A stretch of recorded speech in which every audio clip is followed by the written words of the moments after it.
Howdy. You know how badly I did not want to record today? I was literally just going to go to bed. It's literally 3 minutes past midnight. I was literally about to just go to bed. I have an exam tomorrow in, it's not my worst class. It's not my best class, but it's pretty much like in the middle. I definitely should have studied more than I did, but I didn't study all that much. But I think I'll be okay because it's like common sense. I'm a comm major. It's nothing too crazy, but I don't know. People always like, how hard can it be? It's a communications class. You'd be surprised. They like ask for questions in like weird ways that like just seem so insignificant, and it's just like, I don't know, it's easy. I feel like it's definitely easy to like be confused, so it may seem a little difficult, but wait, no, yeah, it is difficult.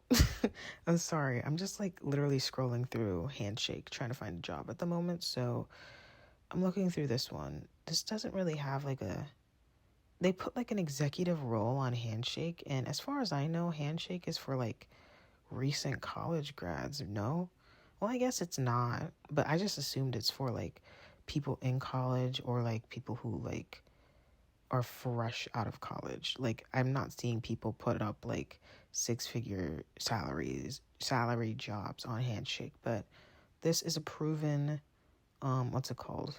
Proven you know what? This just proved me wrong. Yeah, basically. Some hospital job, I don't know. I just want to do all these things, but nobody wants me. I'm such like I'm definitely like, when it comes to working, I'll do literally anything. Like, I'm not a slow learner. Once I know how to do something, I will get the job done right every single time. I'll do exactly what I need to do. I'm very good with that stuff. It's just obtaining the job in the first place that's the hard part. Like, nobody wants to give you a chance if you have no experience, but nobody wants to hire me. And so how am I supposed to get experience if y'all don't want to take a chance on me? Take a chance on me, like that one song. But yeah, I feel like today was better than yesterday, so that's good. I was on Tinder, and this guy that I like, well, I don't like him, but this guy that I've been sitting behind in one of my classes, a theater class, but it's like a history class, so it's not like actual acting, it's like random stuff. But he is literally so cute. I thought he was a homosexual, and I was like, I'm not even gonna try. But even if I didn't think he was a homosexual, I wasn't gonna try because I'm not the trying type, okay?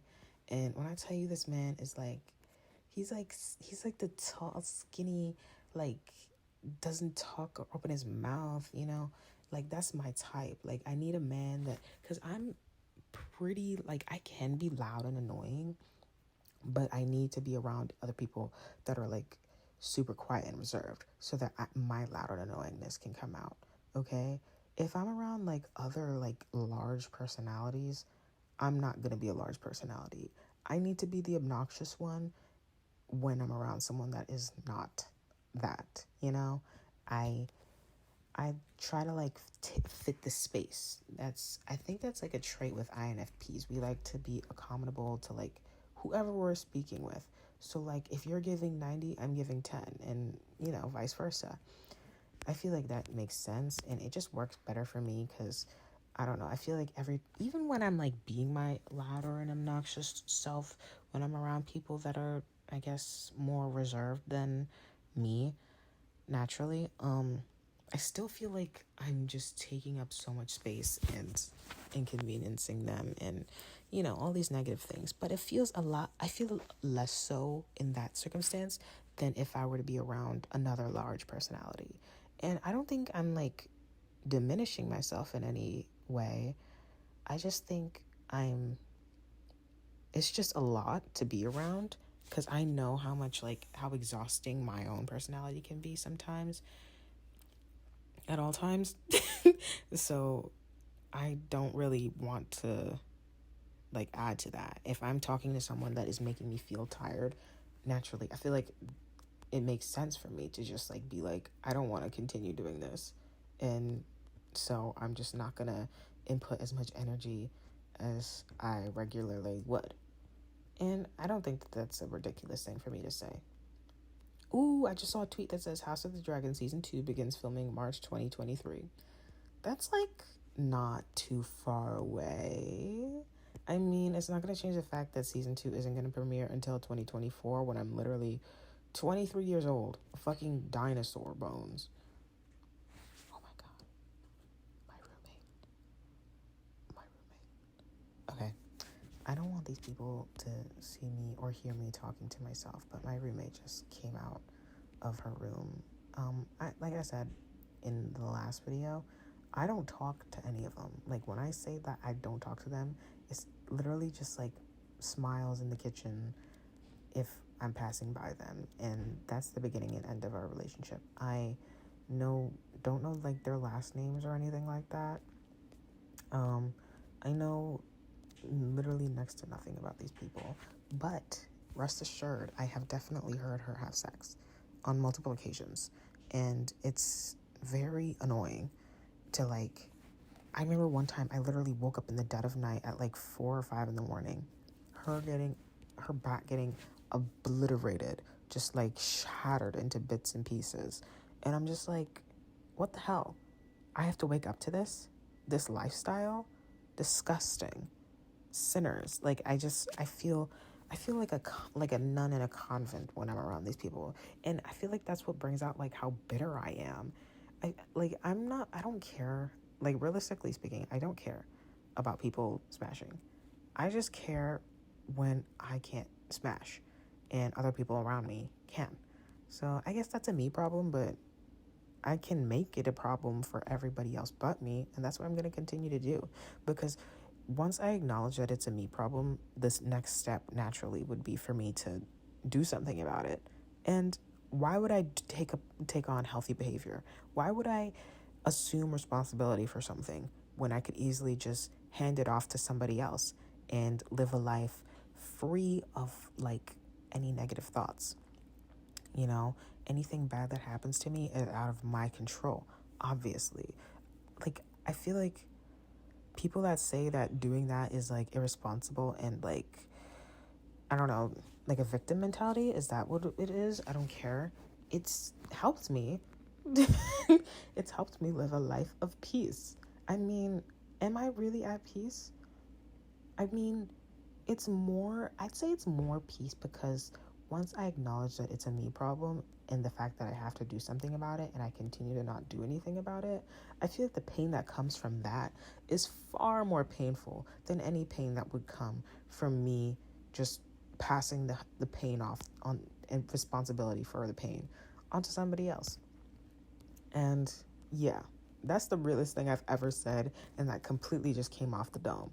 I feel like I said something really wise just now, and the fact that it's only going to circulate for like maybe 5-10 views is kind of breaking my heart. But you know, let's hope that this gets into the right hands and people can be like, wait, no, she's kind of spitting, because I am definitely spitting, not kind of. I am most absolutely spitting. That was spit. That was saliva. I'm telling you. But yeah, what are we doing now? What are we talking about now? Let's scroll through Twitter, because I feel like my relationship with Twitter is not the same relationship it was like when I first started using it religiously, I guess, because like I had it. When did I first download Twitter? I think it says 2014. December 2014 is when I first downloaded Twitter and like got an account and whatever. I wasn't using it back then. I think I downloaded it just because like, you know, YouTubers are like, follow me on Twitter. And I'm like, I don't have a Twitter. They're like, follow me on Twitter, follow me on Tumblr. I never had a Twitter or Tumblr. I still don't know how Tumblr works really. And I've gone on that platform, and I literally just get so confused and fed up, and I just leave every single time. I think I have an account. I couldn't tell you what my username is. On Twitter, however, I am, one might say, too active. I mean, I don't tweet a lot. It's mostly just likes and stuff, and I interact with like a couple of like my close oomphs That means one of my followers, for those who are not um in on the Twitter lingo. But it's just so fun, and I feel like it's definitely having a bad impact on my brain. But I don't know, I like having all my news in the same place, and just like, because like that's like, obviously I'm like obsessed with like entertainment, TV, blah blah blah, award shows, stuff like that. So I just like having them all in like one area. It just keeps it real organized for me. Who would have thought that Twitter, of all places, is an organized, like, safe space for me? I don't know. I feel like Twitter is as negative as you want it to be. Like, if you're a stan account for like Nicki Minaj stan accounts, and like, like super stans, like Ariana Grande stan accounts, I've seen how like crazy they can get with like doxing, and like completely unprovoked. Like, you would see a tweet of someone like holding their child, and then in the comments it would be like, oh my god, this is so cute, and the person that commented that would have like a Nicki would have like a Nicki profile picture, and then the comment after that comment would be someone with a Cardi B profile picture, and then the the caption, their comment would be like, oh, not as yeah, Papa Bear can't relate, or something like, to like attack the stan, Papa Bear can't relate, or like, oh yeah, culture is cuter, or just something like completely random and out of pocket, something that has nothing to do with the scenario that they're in, but it's just like, just to show how nasty and ill-spirited they are, and I don't know, I feel like it's fun to sit back and watch that happen.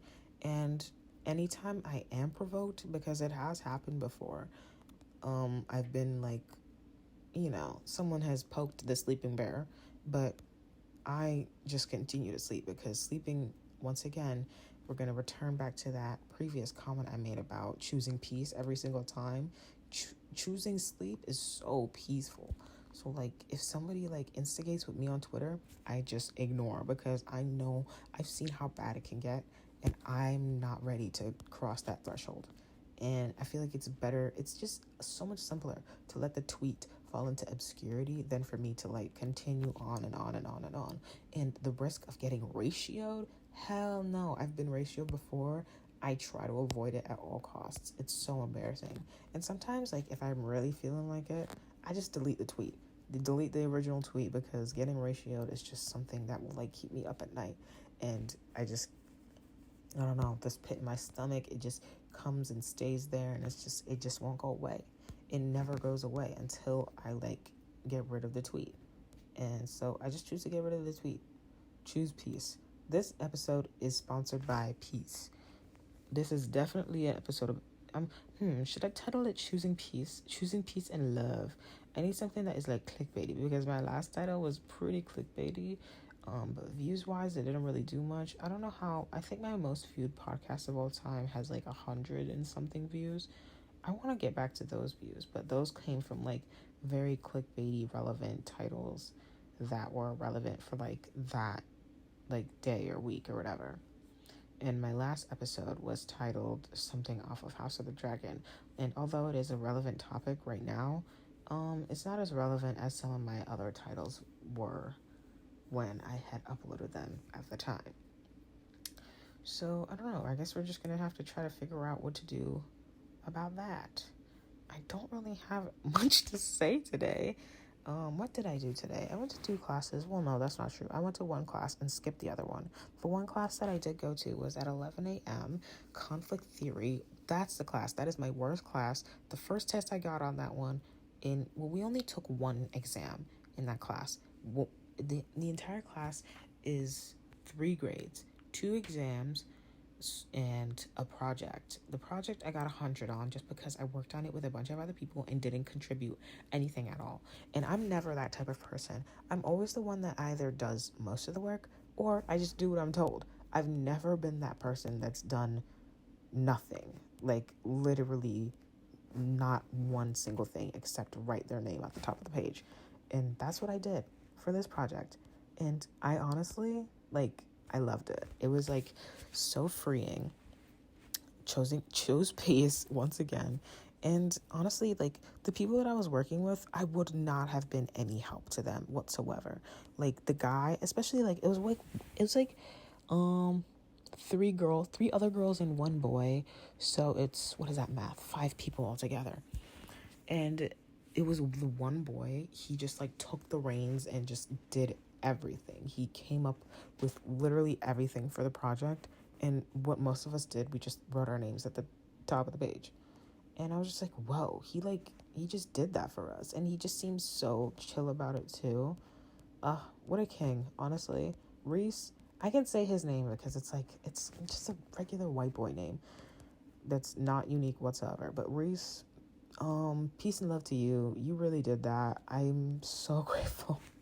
I'm so grateful I sat in the right seat, just the right seat to, like, have people beside me that I can depend on to do projects for me and let me put my name at the top of the page without hearing commentary from the peanut gallery. Like, they were just so nice about it too, because as long as I gave my occasional yeah, totally, oh, that could be a good idea, like, it was no problems. Like, this was such like a nice group of people, and it was just so nice to just take a break from it all, like, be able to step back and just breathe and, like, choose peace. But yeah, I had that class. I have an exam in that class on Thursday. The first exam I took on that class, I got a 53, I think. 53 or 54. And then he gave us a 10-point curve because I'm assuming everybody else failed. So I got a 63 or 64. Still didn't pass.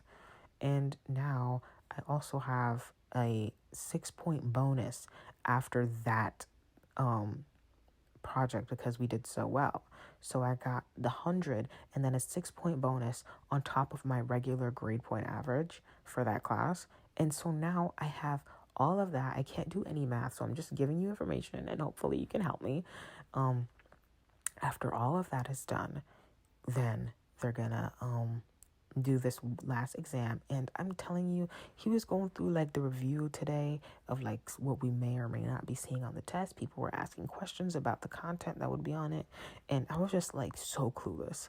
Like, I sit in that class, it goes in one ear out the next. I'm telling you, like, I'm so serious. I have never been so clueless in a class before, which is why I didn't participate in the project. I just don't know what's going on at all. I hate being this clueless. I haven't been this clueless. I'm trying to think. Like, I was gonna say like pre-calc in high school, but that's not true because I would go to like get math help, and although I was having a tough time, I wasn't like, I feel like there were things that I was just like, okay, I think I have like a grasp of what we're maybe possibly trying to reach for.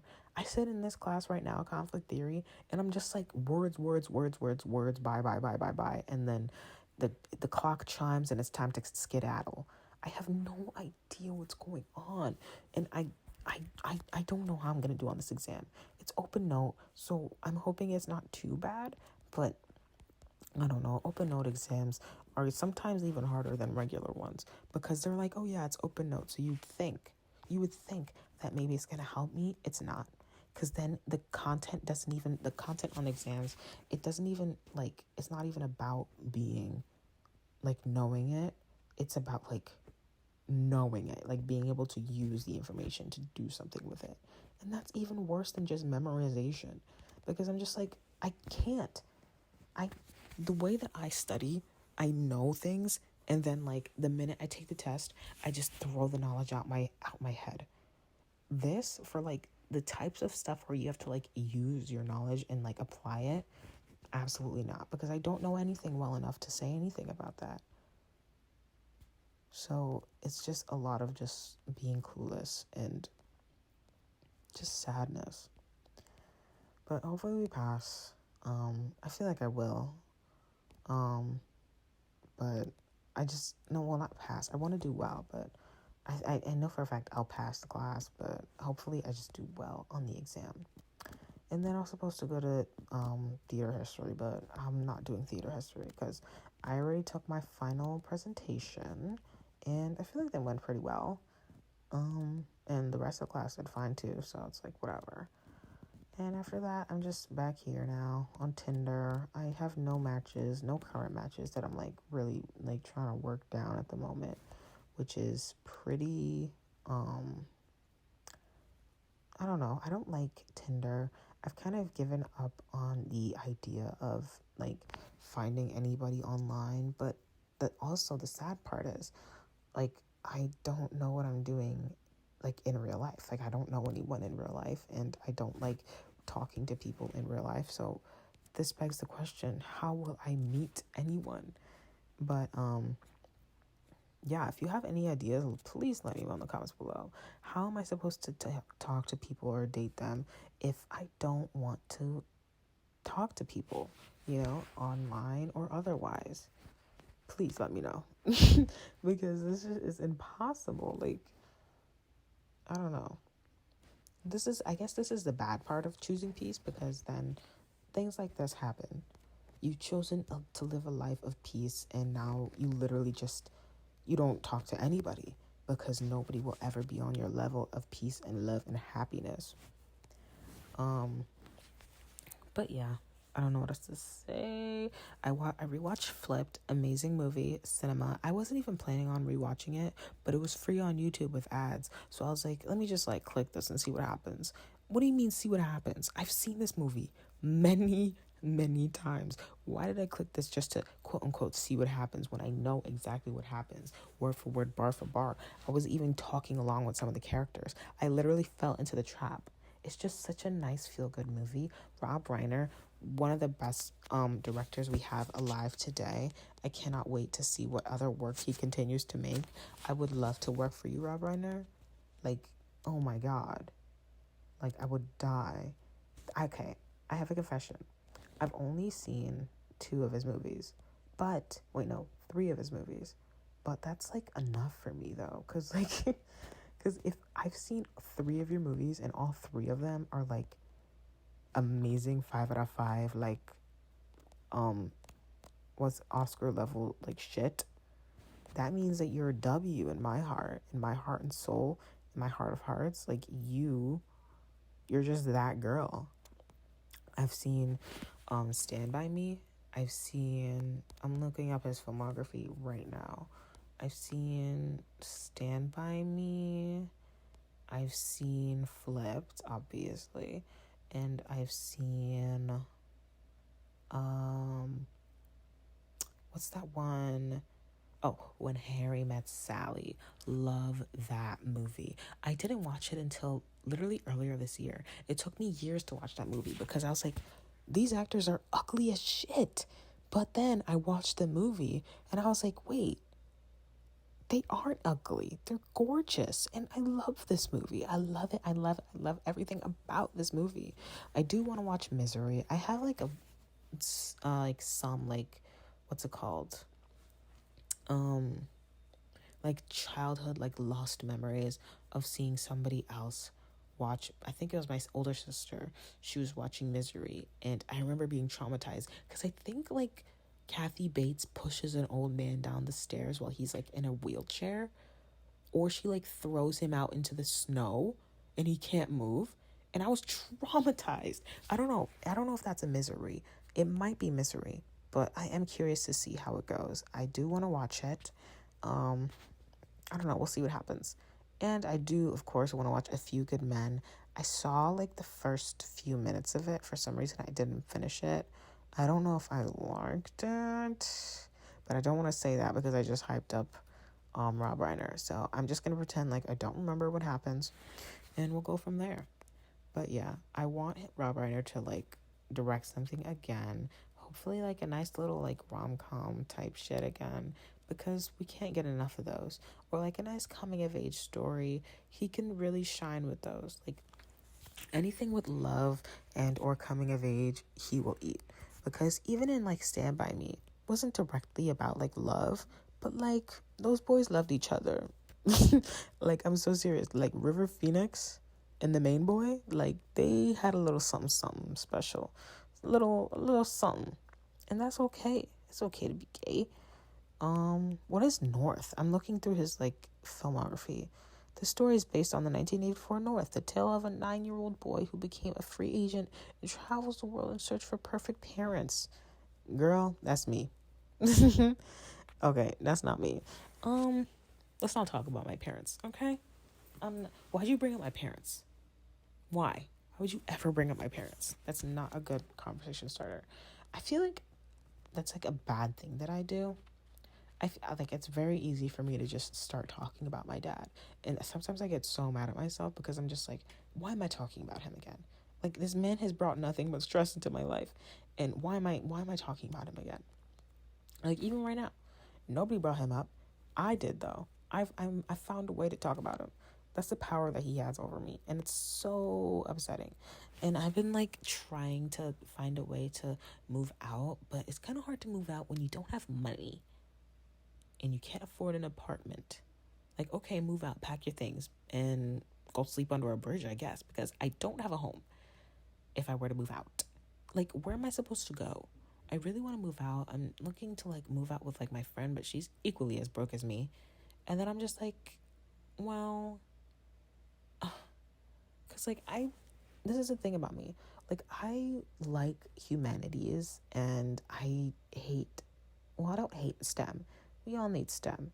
I wish I was good at STEM. I wish, like, if I could pick anything to do, I've said this before, it would be an astronaut. Just because the thought of being able to, like, go somewhere that most people can't go, that is so amazing to me. Like, I would love to step foot in the moon. Just because I want to go to the moon, just because, like, not everybody can go to the moon. I mean, I guess the moon or Mars isn't this exclusive place thanks to Elon Musk now, seemingly. But, like, the exclusivity of it all is what attracts me. I'd also like to be, like, I was going to say a vet, but no. Because that requires putting dogs down. And I literally would not be able to go to sleep for the rest of my life if I had to put dogs to sleep. Like, I could not live a life I could not live a happy life if I had to be responsible for putting dogs to sleep. Even if I am putting them out of their misery and technically making them, like, better. No, I couldn't live with myself. I'm sorry. But yeah, I have no idea what I was talking about because I'm scrolling on Twitter and that is not a helpful way to, like, monitor my thoughts, to, like, be talking about something and scrolling Twitter and seeing tweets relating to something completely different. It's not good for my brain. I don't recommend it. But yeah, I have no idea what I was talking about. Let me actually pause this and find out because I have no idea what I was saying. Okay, I remember what I was saying. So, like, I hate humanities and I like humanities, but the more profitable positions, obvi, are in STEM. And although I like STEM, I can appreciate it and recognize that it's important. I can't do it, even if I try, which I have tried in the past, and it's just my brain doesn't work like that. My brain can't do what most of y'all do. And I just wish that the world was like a safe space for people that can't do what those STEM people could do, you know? Like, I wish that I could still have, like, opportunities that the people that are STEM majors have the minute that they step foot outside of school. Like, that would be such an amazing, like privileged, whoa, just saw full pee on Twitter. This is the beauty of this bird app. Like, I could just see everything, and that's so nice. But anyways, yeah, I want to live the life of someone that is, like, stupid rich, and I want to be rich immediately. So naturally, my major should have been a STEM major. I can kick and scream about it all the time, but it's not going to change the fact that I'm a fucking communications major.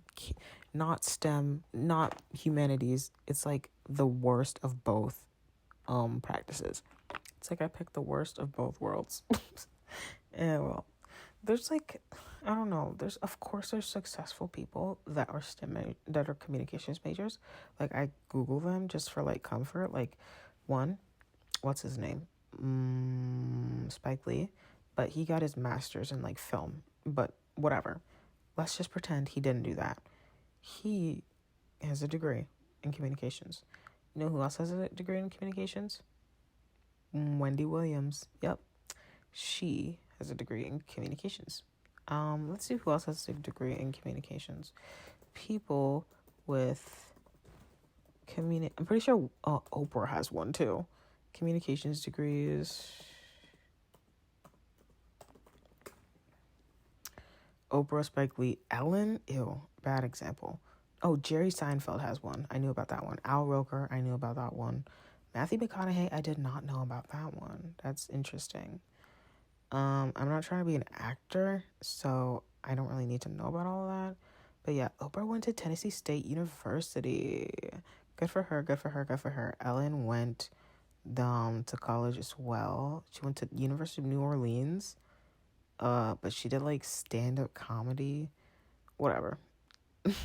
And Jerry Seinfeld, he went to a college not too far away from me. He went to the CUNY, a city university of New York.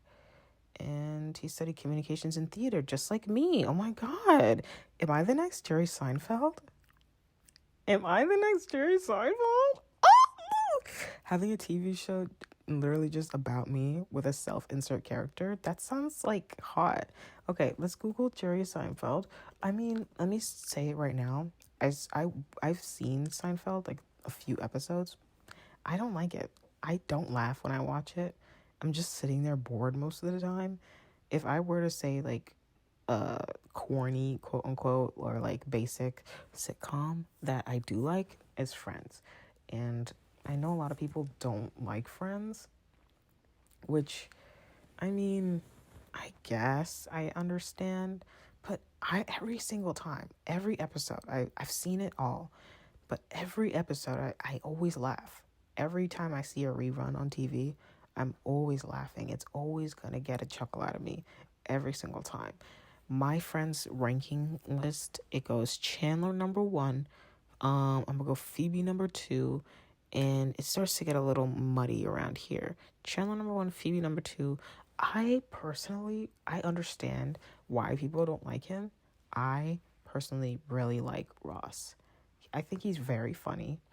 The pivot scene, I had no idea about it before, and when I watched it the first time, I was literally like screaming, crying, like peeing in my pantalones. Like, that was comedy to me. Like, it's so funny. I'm literally laughing right now just thinking about it. But yeah, Ross is relatable, unfortunately. Of course, he's got his bad parts to him, obviously. But you know who sucks as a person on that show? Joey. The whole Joey doesn't share food thing. I hate stupid characters. I can't stand Patrick Star. And of course, I can't stand Joey. Like, I hate characters that are just dumb for the sake of being dumb. Like what's his name? Not Chandler. Joey was like stupid. Like, he was like ditzy in the beginning. They did the same thing to Will Friedle's character in Boy Meets World. I forget his character's name. Oh my God, I can name literally everyone else. Jack. There's Jack. There's Corey, Sean, Topanga, Trina McGee. I forget her actual name. Whatever. You know. Corey's brother. But I hate it because he was like ditzy in the beginning of that show too, and then by the end of the show they turned him into like the shell of like of a clown. They just, oh my God, you can be like ditzy and not completely just clueless, saying completely moronic shit. I'm literally just suffering through it every time Joey opens his mouth. But yeah, he's my least favorite friend. And then my second least favorite friend, Rachel. Oh my God. I feel like that's a hot take too. I've seen a lot of people like Rachel, but you don't like Rachel. You like Jennifer Aniston, which is understandable. But Rachel, oh my God, she's awful. She's so, like, I can't even provide an actual example. Maybe one day I'll like write up a reason for me to actually dislike these people, because I feel like Joey's well liked and so is Rachel. Monica, I do like her. She's very I'm thinking about it now. She is pretty anal. That's like her biggest thing, but that doesn't distract from her being less of a friend. Who's the one housing all these people? Who's the one feeding them? Who's the one leaving her door open for them to just walk in and out whenever they feel like it? It's her. Every single time. Whoa, wait. I'm still reading Jerry Seinfeld's Wikipedia page. He went to a SUNY school. What a flex. Like, the SUNY education system, there's still hope. You know who else went to a SUNY? Mitski. You know who else went to a SUNY? Ice Spice. Yeah, they went to the same SUNY. They went to SUNY Purchase. I don't go to SUNY Purchase. I do go to a SUNY. Jerry Seinfeld went to a SUNY. He didn't graduate from a SUNY, though. The SUNY that he went to was Oswego. And then he transferred to Queens College. I wanted to transfer to a CUNY, but it just never happened for me. I got into, this one wasn't a CUNY. I got into Fordham, and then I was like, oh my God, I can transfer. But then I was like, it's so expensive. I have 2 years left. Let's just get it over with. So now I didn't end up going there. I'm trying to figure out how Jerry Seinfeld went from being a communications and theater student and ending up being Seinfeld. Like, I'm looking at his Wikipedia page, and he literally just went straight from Queens College to doing stand-up comedy, and then ending up on Seinfeld. Like, that's literally what his Wikipedia page says. It goes early life, stand-up comedy, Seinfeld. Like, that's so unfair. How did Larry David get discovered? Because Larry David obviously discovered Seinfeld, right? I'm not reading all this. Let me read it. He developed an interest in stand-up comedy after brief stints in college productions. He appeared in open mic nights, blah, blah, blah. And he got onto Johnny Carson somehow and David Letterman. And then he got a stand-up comedy special for HBO. Like, it was so easy to just get famous back then. And all of a sudden, he just got a show. Like, this is ridiculous. And he's not even that funny. I mean, there's, of course, moments where there's, like, funny bits that they do. The same thing with, like, The Office, that show. Like, I've seen clips online. They've made me laugh. But when I sit down to actually watch that show, it's so mind-numbingly boring. I don't understand how people watch that show. And I get it. I'm not one to talk. I like Friends. I like most episodes of Friends. I'm not one to have a valid opinion when it comes to sitcoms. With that being said, there's no reason why Times Square should have been shut down on the day of Seinfeld's finale's ending. I mean, I get it was like a cultural thing, but if you're going to do that for something like Seinfeld, why didn't that happen for like a show like Game of Thrones? And I'm sure there was like a big audience for people with Game of Thrones, but they weren't shutting down Times Square. They didn't do that for Friends either. And I would argue that Friends is more culturally relevant than Seinfeld. I can name so many other culturally relevant things about Friends that I didn't know came from Friends before I saw it. What comes from Seinfeld that, like, people don't know that it's, like, from Seinfeld? Like, another example that I feel like better represents this idea would be I'm the king of the world that they say like on Titanic. For the longest time I didn't know that came from Titanic. I thought that was just a thing that people said. No, that just came from Titanic. So I'm just looking for something like that. Like, I'm trying to think of like a good example to use from Friends, but since I've seen all of Friends on many occasions, I don't think I would have like a good example. Maybe How You Doing, but I don't know. I don't know. I don't have a good example. I don't even have one for The Office.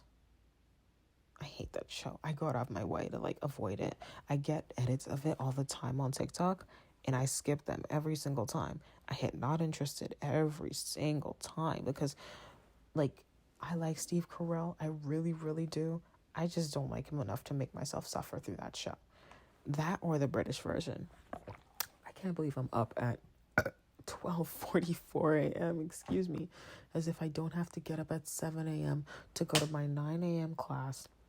And then I have to stick through my 9 a.m. class to go through my 11 a.m. exam. Like, this is bad. This is really bad. I'm like really tired. Oh my God. But I don't know what else to say or do. I don't want to end it off. I was really gonna try to shoot for another 1 hour, but I just don't have anything to say. Like, I don't really have much of a life, so it's not for me to like. There's not a lot for me to talk about. I guess. Oh, I just saw another tweet. It says that Wednesday is currently the third most watched English language series in Netflix history. So I think numbers 1 and 2 are Stranger Things and Dahmer. I think. I don't know. Maybe I could be wrong about Dahmer. Definitely Stranger Things though. Um. Oh yeah, no. How is Dahmer number 2? That's insane to me. Like, why? What is so great about that story? What is so like must watchable about that story? It's literally just Jeffrey Dahmer. There's so many documentaries about him. There's movies. Like, why is that number 2? I'm so confused. I feel like nobody would have watched that show, and yet so many people did. I'm kind of shocked that Wednesday's so popular too. Stranger Things, I've seen. I did watch Dahmer, and I've seen Wednesday. And out of all of these, I'd say my favorite is, oh, it goes by seasons, not even like the show itself. I like Stranger Things season 4. It was okay. They killed off Eddie, which I am upset about, but mostly because like I'm also upset about Chrissy dying, and I wanted Chrissy and Eddie to date. And Stranger Things, I don't know. I don't love that show. I forget that it even exists until the newest season is announced. So yeah, I think we need shows like that though to like tide us over for when shows that we actually care about continue. So like with oh my god, with Succession. Succession comes out next year, and this year House of the Dragon came out, and last year Succession came out. So Succession was my year last year, and then to tide me over in between Succession seasons, between last year and next year, was House of the Dragon. And I was like, going into it, I thought I was gonna hate it. Not hate it, but not watch it. And now I'm literally obsessed for it. I'm living for it. It's what's having me on life support until next year when Succession comes back. And then that is also actively going to tide me over until the year after that, 2020, what is that, 4?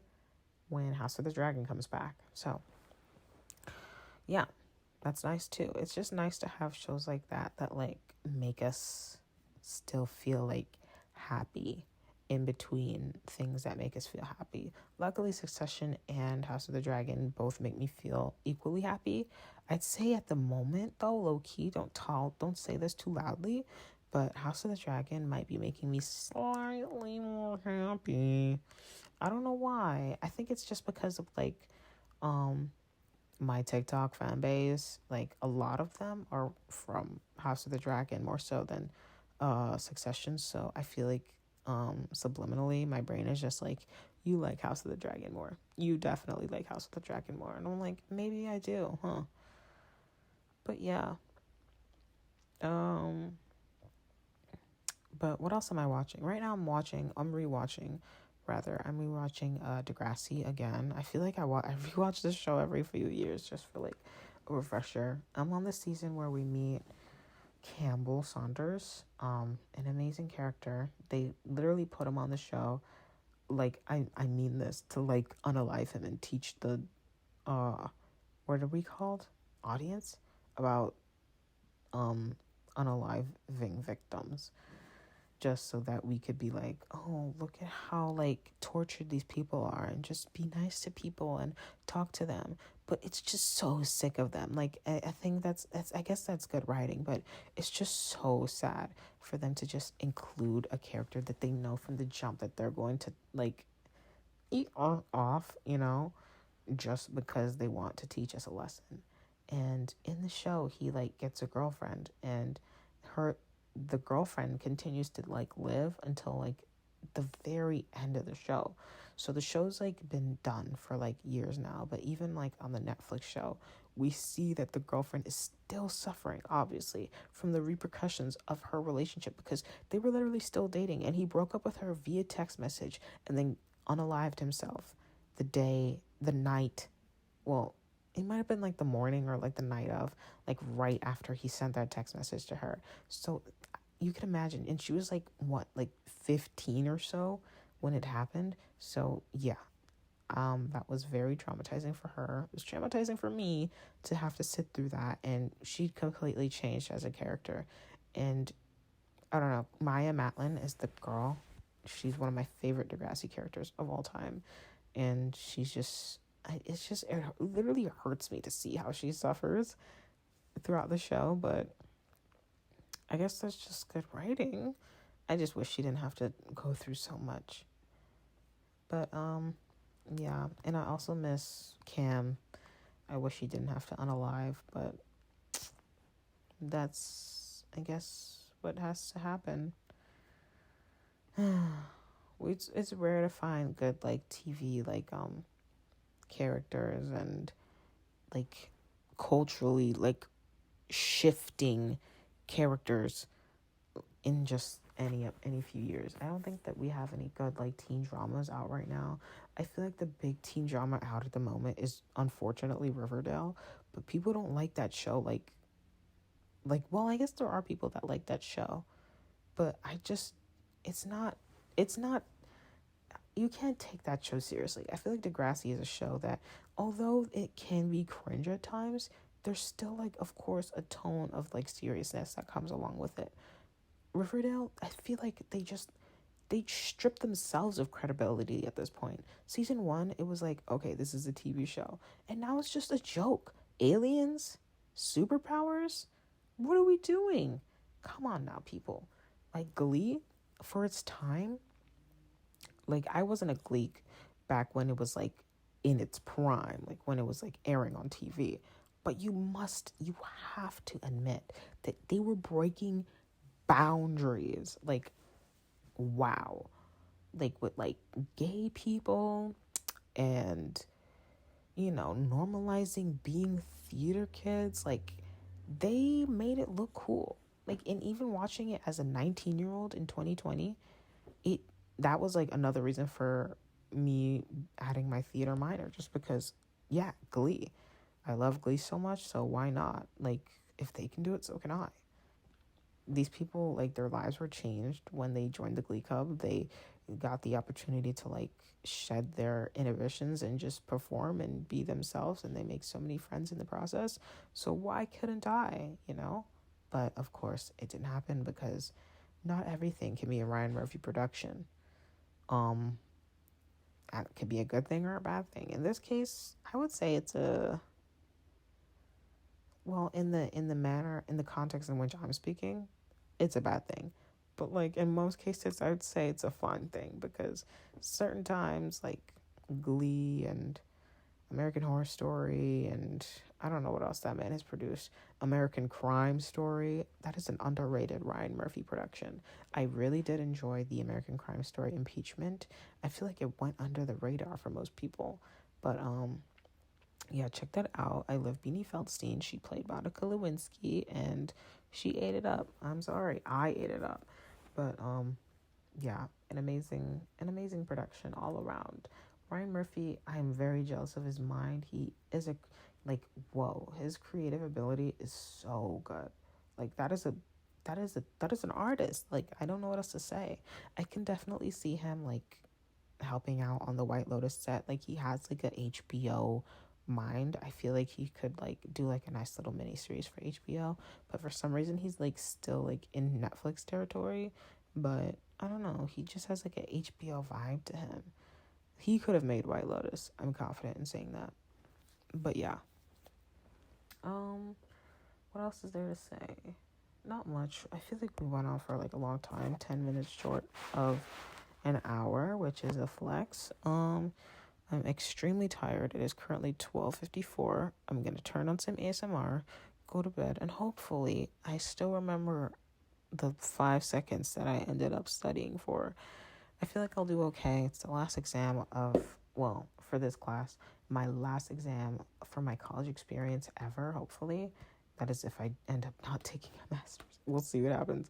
But my last experience of my bachelor's degree for an exam is this Thursday. So that is technically, I guess, tomorrow since it's after 12. But I guess 2 days, 2 sleeps from now. I don't know how time works. It's all relative. But yeah, we'll be back tomorrow, hopefully, if I'm still awake. I have therapy tomorrow. I get to talk to my therapist. I haven't seen her in a month because I set up 2 appointments with her and I missed both of them. So my fault. But we'll get to see her tomorrow. So maybe then I could talk about what we talk about then, if I don't forget, because my memory is shite for some reason. Like, I literally forget words that are said to me 7 seconds ago. It's really, really, really bad, and I wish it wasn't like this, but well. But yeah, until tomorrow, hopefully, if I don't slack off again, I will see you then. Thank you and goodbye.